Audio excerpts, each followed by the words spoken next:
In dem Projekt Let's Remember, Erinnerungskultur mit Games vor Ort, möchten wir insbesondere GedenkstättenmitarbeiterInnen und Multiplikatorinnen in die Lage versetzen, Computerspiele in ihrer Arbeit einzusetzen.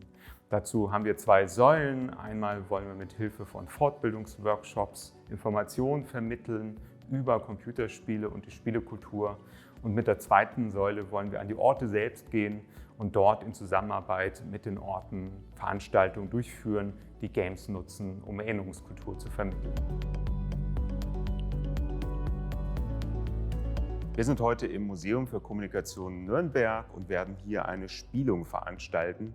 Das ist wie so eine Art Lesung, nur mit einem Computerspiel. Tatsächlich spielen wir ja heute Through the Darkest of Times und ich fand es unglaublich stark, in diese Situation reingeworfen zu werden. Und vor allem, was mich am meisten beeindruckt hat, war dieses Gefühl, wie schnell das plötzlich alles ging. Dass man denkt, gerade war es doch noch harmlos, gerade war es doch gar nicht so schlimm. Es ist wichtig, sozusagen Erinnerungskultur auch in die Breite zu tragen. Und gerade der ludische Charakter, also das Spielerische, hat ja auch ein gewisses aktivierendes Moment. Games haben ja den Ruf, dass sie Vergangenheit quasi betretbar, erlebbar machen. Ich finde, das ist ein Vorteil, den sie vielleicht gegenüber anderen Medien haben, dass die RezipientInnen mehr mitgenommen werden und eine aktivere Rolle spielen, darin Geschichte zu erleben und Erinnerungen nachzuempfinden, da auch die Prozesse zu verstehen oder verstehen zu lernen, die damit einhergehen.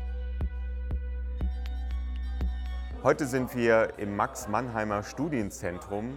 Wir machen einen Game Jam zusammen mit einer 11. Klasse des Josef-Effner-Gymnasiums in Dachau und versuchen, Spielideen zu entwickeln, die sich mit der NS-Zeit auseinandersetzen. Die Schülerinnen dürfen heute im Workshop ein Game entwickeln. Das wird jetzt hier am Ende des Tages, soll ein Paper-Prototype mit Hilfe von Lego ein bisschen unterstützt rauskommen. Beim Game Design ist Prototyping ein ganz wichtiger Schritt. Ob das Spiel funktioniert, ob es Spaß macht, das merke ich erst, wenn ich das Ganze mit Leuten teste, wenn ich es ausprobiere. Und dazu brauche ich den Prototyp. Da wir von der Stiftung EVZ die Möglichkeit bekommen, jetzt bis Ende 2024 ein Game zu Max Mannheimer zu entwickeln, war das für uns natürlich eine ganz tolle Möglichkeit, das zu verbinden. Zum einen mit einer Fortbildung für unsere Guides zum Thema Games. Und heute ist das für uns auch eine ganz tolle Sache, weil die Jugendlichen, die jetzt hier diese Game Jam machen, dann auch die Fokusgruppe sein werden, die uns begleitet. Und da ist es natürlich ein total phänomenaler Einstieg. Ich hätte gerne viel mehr geschichtlich relevante Games, die auf eine spielerische Art und Weise mir zeigen, wie die Geschichte damals war. Auch wenn dabei natürlich teilweise Fakten ein bisschen verdreht werden oder überspitzt werden, aber am Ende nimmt man trotzdem noch sehr wichtige Dinge für sein Leben mit. Ich glaube, es wäre auch so sinnvoll, um dann eben Jugendliche oder so darüber mehr zu informieren und zu bilden.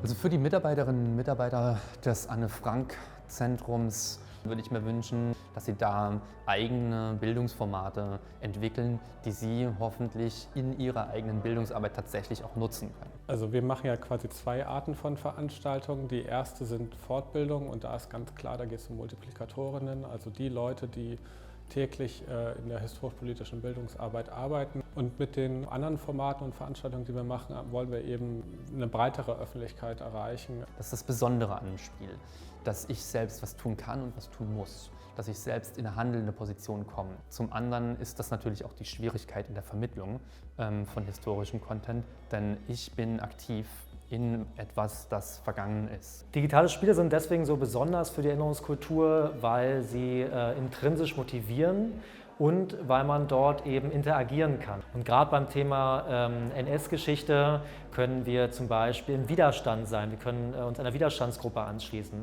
Wir können aber auch die Ohnmacht erleben, die Opfer von NS-Verbrechen erlebt haben. In dem Workshop geht es heute vor allem darum, als Einstieg erstmal zu klären, was sind digitale Spiele und warum sind sie eben auch so wichtig für unsere Erinnerungskultur.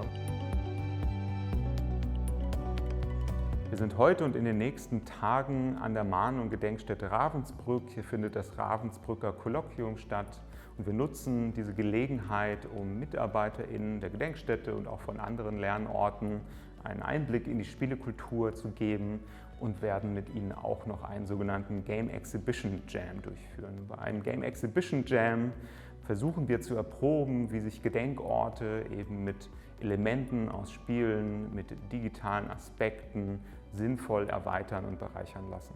Wir probieren heute Nachmittag ja mal aus, wie wir an so einem Ort wie jetzt der Mahn-Gedenkstätte Ravensbrück mit Spielansätzen, Game-Strategien arbeiten können. Erstmal ein paar Sachen ausprobieren und wirklich heute mal Ideen entwickeln, wie sowas ungefähr aussehen könnte. Games sind ein wichtiges Medium, auch in der Erinnerungskultur. Das haben wir häufig gar nicht so sehr auf der Reihe. Ich bin selber kein Gamer und von daher ist für mich das wichtig, jetzt hier einiges zu erfahren über das, was Menschen an digitalen Vorerfahrungen im Bereich Gaming mitbringen. Es ist halt eine Möglichkeit, sich mit Jugendlichen anders zu verbinden.